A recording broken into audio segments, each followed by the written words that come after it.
লতিরাজ বাড়ি এক চাষে সফলতার উপায়।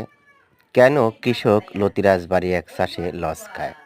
লতিরাজ বাড়ি একের বীজ, ফুল, পোয়া, চারা। প্রিয় দর্শক, যে যেখানে আছেন আশা করি ভালো আছেন, সুস্থ আছেন। আপনাদের সুস্থতা কামনায় আমি মোহাম্মদ আসাদ আলী হাজির হয়েছি লতিরাজ বাড়ি এক চাষের সংক্ষিপ্ত তথ্য তুলে ধরার জন্য। আপনারা দেখতে পাচ্ছেন আসাদ এগ্রো ইউটিউব চ্যানেল। যাই হোক, ভিডিওটি যদি ভালো লেগে থাকে অবশ্যই শেয়ার করবেন, প্রয়োজনে একটা লাইক দিবেন।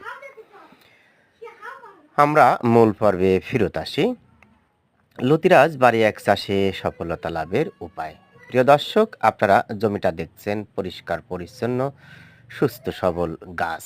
কেন পরিষ্কার পরিচ্ছন্নতা রাখা হয়েছে এবং কেন গাছগুলো বা সুস্থ সবল, এ বিষয়ে আমরা একটু কথা বলি।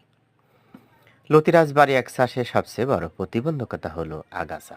আপনি যদি নিয়মিত আগাছা পরিষ্কার করতে পারেন তাহলে এই চাষে ব্যাপক লাভের সম্ভাবনা রয়েছে।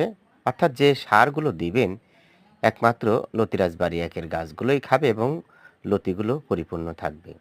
নিয়মিত মোড়া পাতাগুলো আপনারা অবশ্যই পরিষ্কার করে বাইরে ফেলে দিবেন। আরেকটি তথ্য তুলে না ধরলেই নয়, অনেকে লতিরাজ বাড়ি এক এর অরিজিনাল জাত চিনে না চাষ করা এরা লসের সম্মুখীন হয়। তাই লতিরাজ বাড়ি এক চাষে সফলতার অন্যতম উপায় হলো আপনাকে সঠিক জাত চিনে চাষ করতে হবে।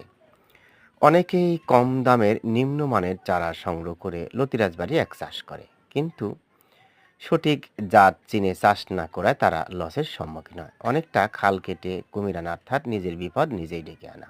তাই শতভাগ অথেন্টিক বা নির্ভরযোগ্যতা মেনটেন করে আপনাকে চারা সংগ্রহ করতে হবে। আমরা সেদিক দিয়ে 100% নিরাপদ এবং নিশ্চয়তা লতিরাজ বাড়ি একের বীজ, ফুল, পোয়া, চারা সরবরাহ করে আসছি। আপনারা চাইলে সরেজমিনে এসে এখানে দেখে শুনে চারা সংগ্রহ করতে পারেন, অথবা অনলাইনে অর্ডার করে আপনারা চারা সংগ্রহ করতে পারেন। আমরা সাধারণত Sundarban courier service, Karatoya courier সার্ভিসের মাধ্যমে চারা আপনাদের গন্তব্যস্থলে পৌঁছে দেওয়ার জন্য প্রতিজ্ঞাবদ্ধ। প্রিয় দর্শক, আমি কিন্তু লতিরাজ বাড়ি একের অরিজিনাল জাতের সামনে দাঁড়িয়ে রয়েছি। দেখতে পাচ্ছেন এলো পাতারিভাবে প্রচুর পরিমাণে লতি বের হয়েছে। তাই যারা লতিরাজ বাড়ি এক চাষ করবেন বলে ভাবছেন, বিভিন্ন ইউটিউব চ্যানেল দেখে সামান্যতম হলেও জ্ঞান অর্জন করেছেন, বুঝতে পেরেছেন কার জাতটা অরিজিনাল আর কার জাতটা অরিজিনাল নয়।